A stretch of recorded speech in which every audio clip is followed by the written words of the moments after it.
How's it going, everybody? I am Donut. This is, of course, a Black Lives Matter, all cops are bastards, and trans rights supporting channel. If you're not supporting that shit, get the fuck out of here. We're starting Broad City Season 4, Episode 1, Sliding Doors.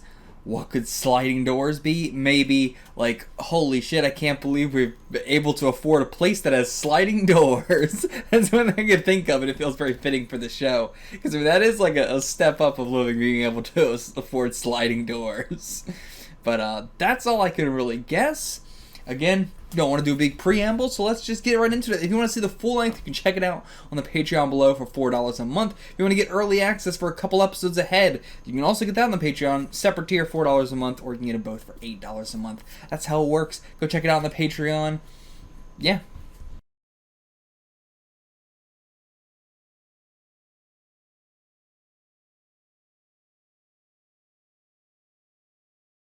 Okay, this episode was absolutely incredible. Perfect way to start off the series.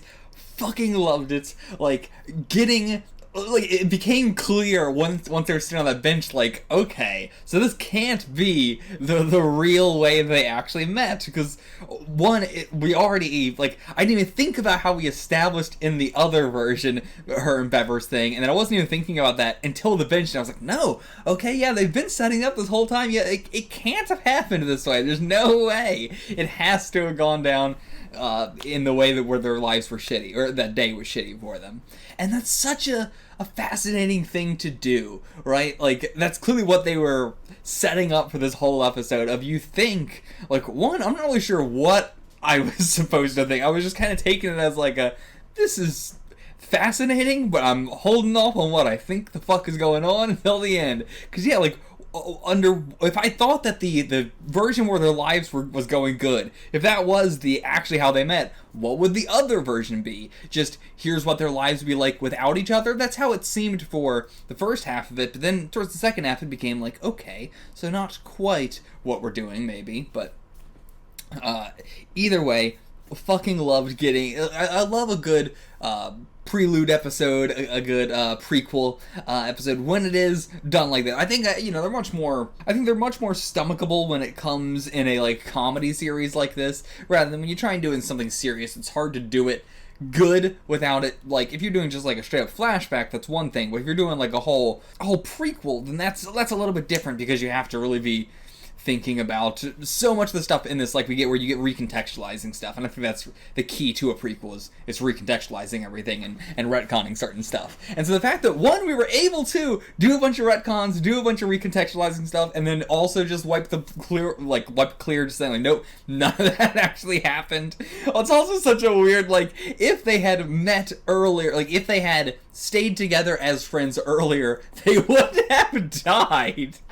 Is such a funny thing to say, like, for the universe. Like, just this idea, like, they have to have met on a shitty day, and they couldn't just become the people they are in one day. Like, one, that's crazy to think about. I mean, that's just prequel shit in general, is just everything that you know about this character happened in, like, this week, or happened in this day, and it's the most obscure, strange shit that, nobody gives a fuck about.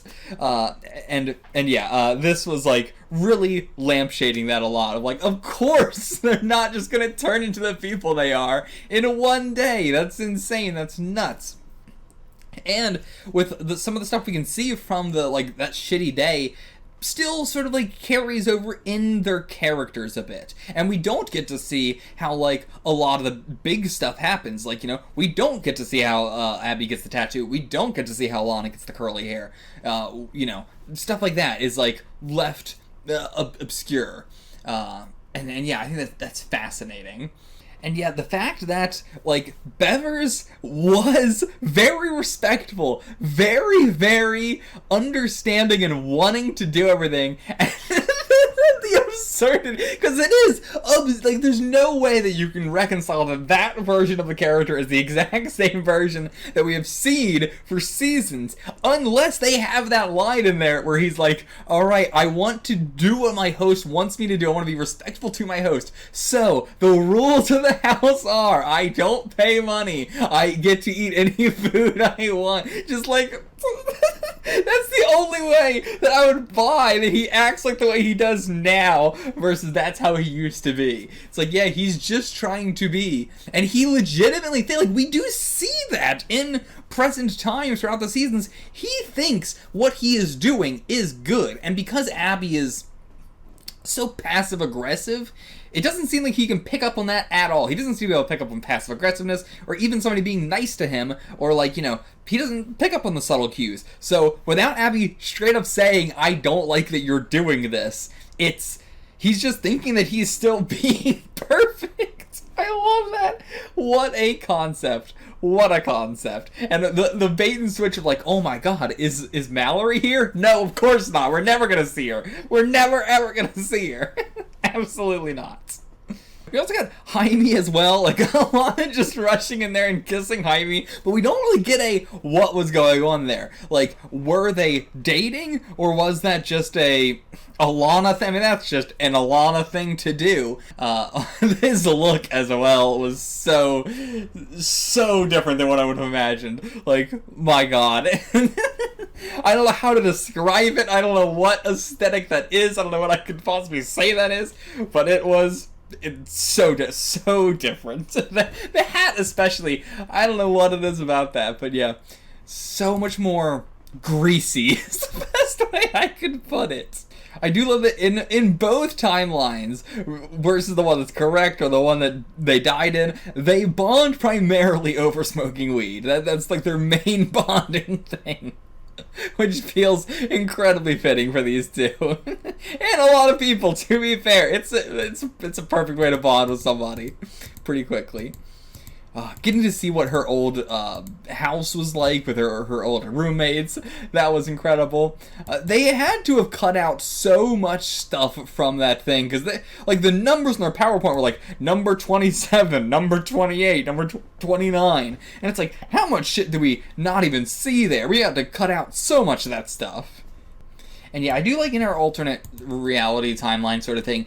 At first I was like, I hope this isn't just how Alana makes Abby's life better. And I was very worried about that, because I could easily see them doing that, because Abby is the more socially, like, you can see what she has a lot more like wrong, that, you know, I don't know how to put that exactly. Like, there's so much of her that Alana has helped her like really come into terms with who she is, but at the same time Abby has really helped Alana a lot in terms of I don't know, calming down a bit in terms of, like they're two very different problems that each of them has, whereas like Alana is very, very much herself. She's very very easy for her to just be herself, but at the same time not fully, and she did need, like, you know, Abby in that timeline again to talk to her about like, yeah, just let your hair be more curly, let it be more natural and stuff, and assuming that would still happen, it's just, you know, took a lot longer for that to get to that point and everything.